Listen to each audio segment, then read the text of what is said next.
এই দেখো চলে এসেছে সকাল সকাল একটা পার্সেল অনলাইন থেকে, যেটা অ্যামাজন থেকে অর্ডার করা হয়েছিল।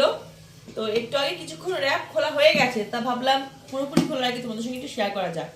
এটা রয়েছে একটা হিটার, রুম হিটার। যদিও এখন শীত শেষের দিকে, শীত আর কি, শীত শেষের দিকে, তবুও এটা অর্ডার করতে হয়েছে। কারণ কি, আমাদের নিচের তলার ঘরগুলো এত ঠান্ডা, দুটো ছাদের নিচে মানে একদম রোদ ঢোকেই না বলতে পারো শীতের দিনে, তো খুব কষ্ট হয় মায়ের।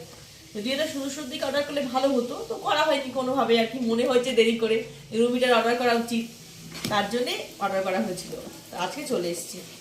তো এখন এবছর শীতটা খুব একটা না পেলেও নেক্সট ইয়ার একদম প্রিপারেশন নেওয়া হয়ে গেছে বলতে পারো, যে মায়ের একটুও কষ্ট নেওয়া হবে না হয় আর কি। যদিও এখন আর সত্যি কথা বলতে গত বছর পর্যন্ত লাগেনি, সহ্য করতে পেরেছে। এখন বুঝতে পারো দিন দিন তো সবার মানে স্পেশালি গুরুজনদের তো বয়স হচ্ছে, মায়েদের বাবার, তখন কষ্ট হয়।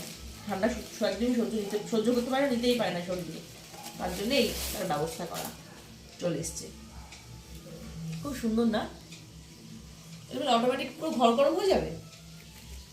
তা তো মানে দেখি কিরকম হয়। এবারই মা ব্যবহার করুক, শাশুড়ি মা কয়েকদিন ব্যবহার করুক, যদি দেখি ভালো ফিডব্যাক, ভালো মানে কোনো কষ্ট নষ্ট না হয়, তাহলে ভাবছি একটা আমি আমার মায়ের জন্য অর্ডার করে দেবো। কিন্তু সে দেখছি আর এখন আর লাগবে না, আমাদের তো এমনি গরম। আমাদের বাড়িটা আবার খুব রোদ্দুর টদ্দুর সুন্দর আসে, আমাদের ওপরে রোদ আসে, তিনতলাতে রোদ আসে, কিন্তু এখানে আর রোদ আসে না, তাই হয় কষ্ট। এই যে কেমন হচ্ছে জানি না।